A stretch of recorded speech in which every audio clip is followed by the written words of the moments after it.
চলুন আজকে রান্না করেছি পুঁটি মাছ। পুঁটি মাছটা আজকে মায়ের স্টাইলে রান্না করলাম। এই সর্ষে পোস্ত দিয়ে যখন করি, টমেটো, সর্ষে পোস্ত আর ধনেপাতা, আমার মাকে দেখি নামানোর আগে দেয় সর্ষের তেল আর কিছুটা পরিমাণ আচার, তাতে এই মাছের স্বাদটা হয়ে যায় আরও দ্বিগুণ। আর এদিকে করেছিলাম বাঁধাকপির তরকারি মাছের মাথা দিয়ে। তবে আম তেলটা মায় বানিয়ে দেয়, মায়ের হাতেরই তৈরি, যার জন্য আরও স্বাদ হয় খেতে। আর এই আম তেলটা খেতে ওর বাবাও খুব ভালোবাসে। আর এখানে তা করতে চলে এসেছিলো একটি পার্সেল, মেয়ে অর্ডার করেছিল। তা সেগুলোকেই খুলে দেখছিল কি কি পার্সেলে এসেছে, সব ঠিকঠাক এসেছে কিনা। তা এই যে 3টে পার্সেল একসাথে এসেছে। আর তা মেয়েরও প্রচণ্ড পরিমাণে ঠান্ডা লেগেছে, তাই আমি আবার জল গরম করে দিলাম, বললাম একটু ভাপ নে, ঠান্ডা লাগাটা একটু কমবে। তো সেই মতো ভাপ নিতে বসেছিল।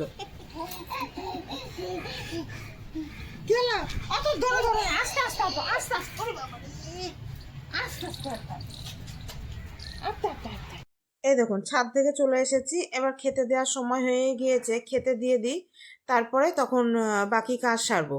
এই যে আজকে রান্না করেছিলাম মাছের মাথা দিয়ে বাঁধাকপির তরকারি, পুঁটি মাছ, ওই সর্ষে পোস্ত দিয়ে ডিম সেদ্ধ, ডাল, আর কালকেকার একটু বোথোর শাকও আছে। তা সেই দিয়েই আজকে খাওয়া হয়ে যাবে আমাদের। তো এখানে ছেলে মেয়েকে আগে খেতে দিয়ে দিই, আর ও দাদুকেও খেতে দিয়ে চলে এসেছি। ওর বাবা আসেনি এখনো বাড়িতে, বাবা আসলে তখন আমরা দুজনে একসাথে খেতে বসবো।